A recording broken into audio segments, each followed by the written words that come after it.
आप सभी जानते हैं कि प्रतिबंधों से कभी ज्वालामुखी विस्फोट रुकते नहीं, विस्फोट होते हैं। लेकिन अभी देख रहे हैं कि वैश्विक स्तर पर जो रूस है वह एक प्रकार से ज्वालामुखी के रूप में है और उस ज्वालामुखी को रोकने के लिए अमेरिका ने अपने अधिकतम से अधिकतम प्रयासों को कर लिया है। आई मीन कि रसिया के ऊपर अमेरिका ने, और अमेरिका ही नहीं, अमेरिका सहित कई देशों ने विभिन्न प्रकार के आर्थिक प्रतिबंधों को लगा दिया है। इस वजह से इन प्रतिबंधों को लगाया इन देशों ने कि शायद जो ये रसा है इसका अटैक जो यूक्रेन पर है यह बंद हो जाए या इस युद्ध को रसिया समाप्त कर दे। लेकिन रसिया का विजन एकदम क्लियर है। उसने बोल दिया है कि जब तक आपका जो पॉलिसी है कि आप नाटो के माध्यम से हमारे ऊपर हस्तक्षेप करने की कोशिश करेंगे, जब तक आप इस पॉलिसी को नहीं समाप्त करेंगे तब तक हम अटैक जारी रखेंगे। और आप देख रहे हैं लगातार कई दिनों से लगातार युद्ध चल रहा है। इसी क्रम में पश्चिमी देशों का, खास करके अमेरिका, फ्रांस, ब्रिटेन का एक अगला हथकंडा यह है कि रसिया को वैश्विक स्तर के जो मंच हैं, जो ऑर्गेनाइजेशन हैं, उन ऑर्गेनाइजेशन से हटा दिया जाए। और मसलन मुद्दा G20 पर आकर रुका। G20 से अमेरिका सहित कुछ पश्चिमी देशों का यह विजन है या मान्यता है कि G20 से हटा दिया जाए रूस को। इसी क्रम में 2 या 3 न्यूज़ें जो इंपॉर्टेंट हैं वो निकल कर आई। पहली न्यूज़ निकल कर यह आई कि जो अगला G20 शिखर सम्मेलन होने वाला है वह इंडोनेशिया में होने वाला है।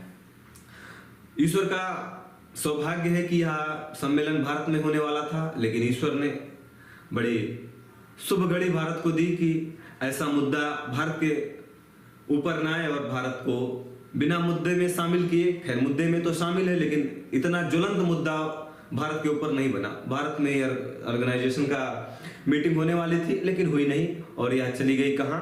इंडिया से इंडोनेशिया। इंडोनेशिया में यह सम्मेलन होने वाला है या समिट होने वाली है अक्टूबर में। तो रसिया के जो राजदूत हैं उन्होंने कहा कि पुतिन साहब ये जो इंडोनेशिया में समिट होने वाली है इसमें शामिल होंगे। पहली न्यूज ये निकल कर आई। दूसरी न्यूज निकल कर यह आई कि अभी हमने आपको बताया है कि अमेरिका, ब्रिटेन, फ्रांस सहित कुछ देश या विचार कर रहे हैं कि इसको इससे निकाल ही दिया जाए, यानी कि G20 को G19 बना दिया जाए, G19 बना दिया जाए, यानी कि रसिया को निकाल दिया जाए। इसी बीच एक सदाबहार दोस्त जिसे हम कह सकते हैं रसिया का, वह है चीन। उस चीन ने साफ साफ कहा कि रसिया एक इंपॉर्टेंट कंट्री है G20 का और इससे निकाला नहीं जा सकता इसको। ये कहानी है। पश्चिमी देशों को ये लगता है कि रसिया को अलग थलग कर देने से रसिया बहुत परेशान हो जाएगा, फिर वह खुद ही गिड़गिड़ा के बोलेगा कि देखो आप मुझे बाहर मत निकालो, हम युद्ध ही बंद कर देते हैं।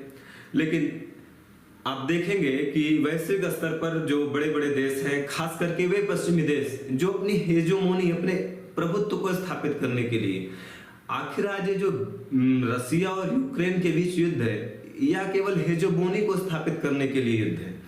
अगर शायद यूक्रेन या नहीं कहता कि हम विचार करेंगे कि नाटो में शामिल होंगे, या नाटो या कहता कि हम यूक्रेन को इसका सदस्य बनाएंगे, आधार क्या है इस युद्ध का? इस युद्ध का आधार हेजोमोनी है। आधार यही है कि रसिया ने कहा देखो आप हमसे ही निकले हो, कोई बात नहीं, आप निकल गए 1991 में, उस समय गलती थी हमारे लोगों की जो तुमको निकलने दिया, लेकिन आप निकल गए, कोई बात नहीं, लेकिन आप हमारे धुर दुश्मन, अमेरिका और रसिया धुर दुश्मन है। वैचारिक स्तर पर इन्होंने, यही 2 विश्व के देश हैं जिन्होंने विश्व को इतनी असमंजस की स्थिति में ढकेल दिया है। काश अगर ये एक सोवियत संघ और ये पूंजीवादी देश अमेरिका, इसकी विचारधाराओं को प्रसारण करने की जो मंशा थी, अगर ये मंशा नहीं होती तो आज इन दोनों देशों की वजह से वैश्विक स्तर पर इतनी परेशानियां विश्व के हर देश को झेलनी पड़ रही है, ये समस्याएं होती ही नहीं। तो ये 2 विचारधाराओं के युद्ध ने पूरी दुनिया को तहस नहस कर दिया है और जब तक ये दुनिया रहेगी अगर इन दोनों देशों ने अपनी विचारधाराओं को नहीं छोड़ा, विचारधारा क्या है, आप पूंजीवादी बन जाइए, वो साम्यवादी बन जाइए, इस हमारे गुट में, यानी कि रसिया सोचता है हमारे गुट में इतने देश शामिल हों, अमेरिका सोचता है हमारे गुट में इतने शामिल लोग हो जाएं या देश हो जाएं, कोई नाटो बनाता है, कोई वार्सा पैक्ट बनाता है, ये सब क्या है? ये सब अपनी विचारधारा, अपने प्रभुत्व को स्थापित करने के लिए विश्व को दो खेमों में बांट देना। शीत युद्ध समाप्त हो गया, लेकिन एक नव शीत युद्ध है। तो पश्चिमी देशों को, खास करके अमेरिका सहित इसके जो सहयोगी देश हैं, उनको ये लगता है कि हटा देते हैं इसको इस संगठन से, तो शायद ये जो ज्वालामुखी फट रहा है रूस का, ज्वालामुखी मतलब युद्ध, ये जो युद्ध है शायद रसिया बंद कर दे, लेकिन ऐसा होने वाला नहीं है। और इन लोगों को लगता है कि जैसे जब 2014 में G8 से रूस को हटा दिया गया था, क्यों हटा दिया गया था? क्योंकि उस समय 2014 में भी जो रसिया है उसने यूक्रेन के कुछ भाग को उससे अलग कर दिया था। तो उसी केस स्टडी को आधार बना रहे हैं कि चलो इसको हटा देते हैं। लेकिन उस समय की स्थिति और आज की स्थिति में जमीन आसमान का अंतर है। जमीन आसमान का अंतर इसलिए है क्योंकि G8 में 8 ही सदस्य थे, संभव था कि एक आम सहमति बन जाए, लेकिन जो G20 देश है इसमें आम सहमति बना पाना बड़ा मुश्किल है। आम सहमति बना पाना इसलिए मुश्किल है क्योंकि आप जानते हैं चीन साफ साफ बोल चुका कि देखिए एक इंपॉर्टेंट कंट्री है रसिया, इसको हम अलग नहीं कर सकते, या इसके बिना या जो ऑर्गेनाइजेशन है वह सर्वाइव नहीं कर पाएगा। और आप जानते हैं कि भारत अपने सदाबहार दोस्त को छोड़ नहीं सकता। भारत भी बहुत खुलकर या ये नहीं चाहेगा कि इसको हटा दिया जाए। क्यों नहीं हटा दिया, क्यों ऐसा नहीं करेगा? क्यों? इसलिए नहीं करेगा कि रूस एक ऐसा देश है जो भारत का, जब से भारत आजाद हुआ है आज तक ऐसा कोई मुद्दा नहीं आया जिस मुद्दे पर रूस ने भारत का सहयोग नहीं किया। तो ये अपेक्षा तो कोई करे ही ना कि भारत हमारा साथ देगा कि G20 से हटा दिया जाए रूस को। चीन नहीं साथ देगा, भारत नहीं साथ देगा। और इसमें से जो कई देश हैं जैसे इंडोनेशिया है, भले यहाँ वो समिट होने वाली है, लेकिन इंडोनेशिया से भी रिलेशन बहुत अच्छे हैं चीन उसके रूस के, वो भी नहीं कहेगा। मान लीजिए चलिए इटली बोल देगा। जहां तक बात रही सऊदी अरेबिया की, सऊदी अरेबिया के प्रिंस बाइडेन का फोन ही नहीं उठा रहे हैं विभिन्न मुद्दों पर, तो ये भी नहीं साथ देने वाले हैं। साउथ अफ्रीका भी साथ नहीं देने वाला है। तो कुल मिलाकर लगभग जो देश हैं उनकी एक सामान्य प्रतिक्रिया यही होगी कि वो इस मुद्दे से हट जाएंगे। तो रूस तो हटने वाला नहीं है।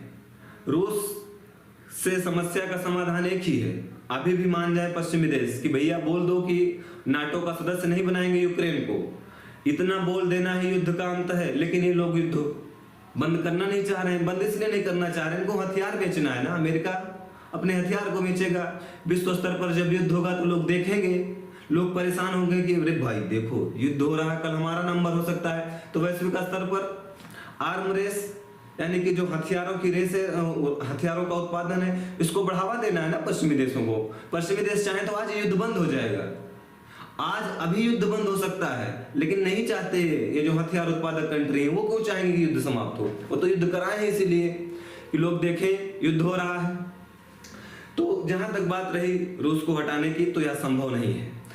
अब जो सबसे इंपॉर्टेंट बात यह है, हम यह देख लेते हैं G20, क्योंकि आप कोई भी एग्जाम देंगे उसमें अंतरराष्ट्रीय जो ऑर्गेनाइजेशंस हैं उससे पीटी मेंस दोनों में क्वेश्चन आते हैं, और वे ऑर्गेनाइजेशन और महत्वपूर्ण हो जाते हैं जिसमें भारत उसका मेंबर होता है। तो जो G20 ऑर्गेनाइजेशन है, इसकी स्थापना कब हुई थी? 1999 में। और इसमें सदस्य देश कितने हैं? 19 सदस्य हैं और प्लस एक यूरोपियन यूनियन शामिल है। तो कुल मिलाके कितने हो गए? 20, जिसमें Germany, India, Indonesia, Italy, Japan, Mexico, Russia, United state यानी कि यूके, ब्रिटेन कह सकते हैं, और उसके बाद यूनाइटेड स्टेट यानी कि यूएसए, यूनाइटेड किंगडम यानी कि यूके यानी कि Britain, Turkey, south Korea, south Africa और सऊदी अरेबिया इसके मेंबर हैं। इसकी स्थापना कब हुई थी? 26 सितंबर 1999 में। इसके चेयरमैन कौन है? जोको विडोडो, यानी कि ये प्रेसिडेंट हैं इंडोनेशिया के। और इसकी जो बैठक होने वाली है अक्टूबर में इंडोनेशिया में ही होने वाली है। यह ऑर्गेनाइजेशन बड़ा महत्वपूर्ण है क्योंकि यह जो ऑर्गेनाइजेशन है वैश्विक व्यापार का 75% भाग, यानी कि जो वैश्विक स्तर पर व्यापार होता है उस व्यापार में इन 20 सदस्यों का 75% भागीदारी है। अब देखिए कितना बड़ा, कितना इंपॉर्टेंस है, यानी कि 75%, 25% में सारे देश और 75% में 20। उसके बाद जो विश्व की जीडीपी है उस जीडीपी का 85% इन्हीं 20 देशों के पास है। और 85% से समथिंग या 1-2% कम या ज्यादा, लगभग 85% ही जो वैश्विक स्तर पर वर्ल्ड में इन्वेस्टमेंट होता है वह भी इन्हीं 20 देशों के पास है। तो बताइए कितना बड़ा ऑर्गेनाइजेशन है, इसलिए इंपॉर्टेंस है। भारत इसका मेंबर है इसलिए इंपॉर्टेंस है। और इंपॉर्टेंट बात यह है इसमें कि इसका कोई सचिवालय नहीं है। जिस देश में इसकी अध्यक्षता होती है, जिस देश के पास इसकी अध्यक्षता का क्रम होता है, वही देश एक तरीके से सचिवालय का कार्य करता है। और इसके 2 मुख्य कार्य हैं। पहला कार्य फाइनेंस ट्रैक के द्वारा किया जाता है और दूसरा कार्य शेरपा ट्रैक के द्वारा किया जाता है। प्रश्न बन सकता है कि शेरपा ट्रैक का संबंध किस ऑर्गेनाइजेशन से है? उत्तर G20। तो जो फाइनेंस ट्रैक है, इस ट्रैक में फाइनेंस से रिलेटेड सारे काम किए जाते हैं। जैसे जो देश हैं, इन देशों के जो सेंट्रल बैंक हैं उसके मंत्री, उसके वित्त मंत्री मिलते हैं और वहाँ के जो गवर्नर होते हैं, कहाँ के? इन देशों के सेंट्रल बैंक के। तो ये लोग पूंजी और जो मुद्रा का नियमन है, इन सब बातों पर अपने विचारों को, अपनी बातों को रखते हैं। लेकिन जो शेरपा ट्रैक होती है, यह ट्रैक जो होती है अंतरराष्ट्रीय स्तर पर जो मनी लॉन्ड्रिंग होती है, भ्रष्टाचार होता है, विकास कैसे होना चाहिए, डेवलपमेंट कैसे होना चाहिए, सतत विकास कैसे होना चाहिए, इन सब मुद्दों पर अपनी बात को फोकस करते हैं। तो 2 इंपॉर्टेंट इसके कार्य हैं। पहला कार्य फाइनेंस ट्रैक के द्वारा किया जाता है, दूसरा शेरपा ट्रैक के द्वारा किया जाता है। अब अगर इसको एक जनरल वे में कहें कि आखिर G20 का कार्य क्या है, तो G20 का कार्य यही है, वैश्विक स्तर पर व्यापार को बढ़ाना, निवेश को बढ़ाना, सकल घरेलू उत्पाद को कैसे बढ़ाया जा सकता है इसके लिए कार्य करना, सतत विकास के लिए कार्य करना, वैश्विक स्तर पर जो ग्लोबल वार्मिंग हो रही है इसको किस प्रकार से कम किया जाए, इन सारे मुद्दों को G20 के द्वारा किया जाता है। और एक महत्वपूर्ण बात बताऊंगा आपको कि जितने भी ऑर्गेनाइजेशन है वैश्विक स्तर पर, अगर उनका एक बोला जाए कि सामान्य कार्य क्या है, सामान्य कार्य यही है कि जो वैश्विक स्तर पर समस्याएं हैं, वैश्विक स्तर पर समस्या क्या हो सकती है?